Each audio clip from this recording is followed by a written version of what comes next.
Heute schaue ich mir das Behringer C1 Mikrofon mal näher an. Bei extremen Sparfüchsen ist es der Knaller und ich will heute herausfinden, ob es im Studio, bei Podcast, Gaming und im Chat gut zu gebrauchen ist und wo bei einem so günstigen Angebot die Schwachstellen liegen könnten. Das komplette Voiceover habe ich natürlich mit dem C1 Mikrofon eingesprochen, sodass du eine Vorstellung davon hast, wie es am Ende abgemischt klingen könnte. Für Links und noch mehr Infos schau in der Beschreibung vorbei. Und wenn du schon da bist, freue ich mich natürlich sehr über Likes, Abos und Kommentare.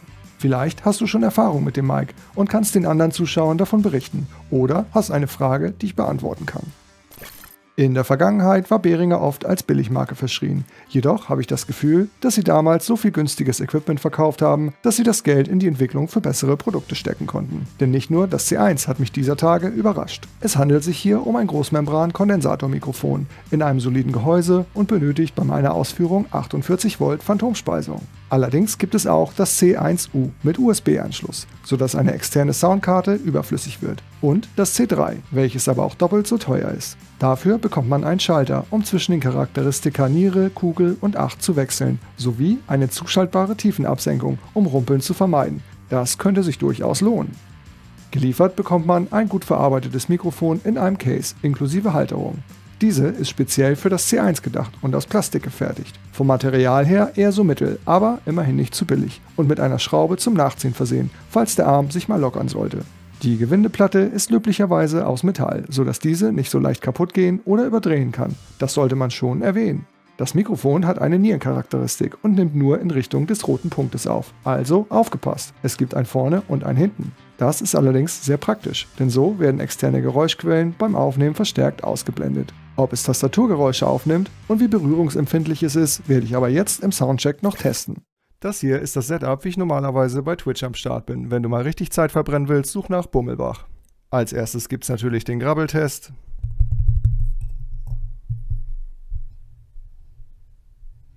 Und so klingt das Keyboard.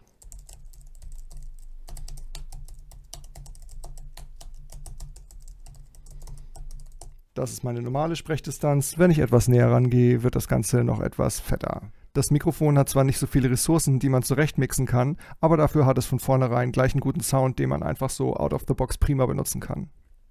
So klingt das Ganze, wenn man ein bisschen weiter im Raum steht. Es sollte jetzt eigentlich so sein, dass auch die Raumakustik mehr zu hören ist. Tja, so wird es halt ein bisschen unbrauchbar, würde ich mal sagen. Also ich würde es nicht über ein Schlagzeug hängen oder als Raummikrofon benutzen, weil da ist es einfach nicht so angenehm, finde ich.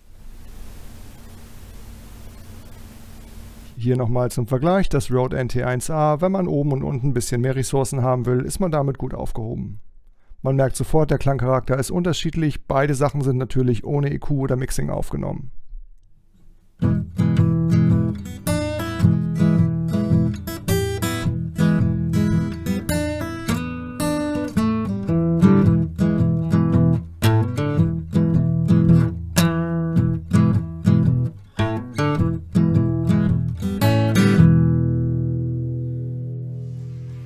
Als ich in den 90er Jahren angefangen habe, meine ersten Aufnahmen zu machen, waren Mikrofone für 10 Mark aus Plastik von Karstadt das Limit. Das C1 wäre für mich absolut High-End gewesen. Heutzutage gibt es allerdings auch schon sehr, sehr gutes Equipment für relativ wenig Geld, wenn man weiß, was man kaufen sollte. Das liegt einfach daran, dass die Technik sich massiv weiterentwickelt hat und der Markt auch hochwertige Teile in Massen zur Verfügung stellen kann.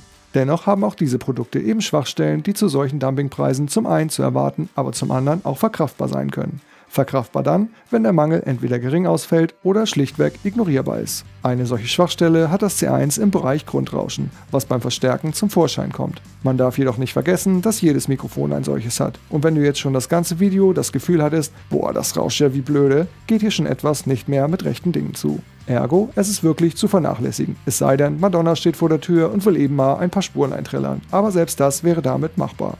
Du willst einen Podcast aufnehmen, wie ich, damit bei Twitch einsprechen oder einfach nur beim nächsten Zoom-Meeting etwas professioneller daherkommen, dann ist das Mikrofon klasse und das gesparte Geld kannst du in einen guten Mikrofonarm investieren.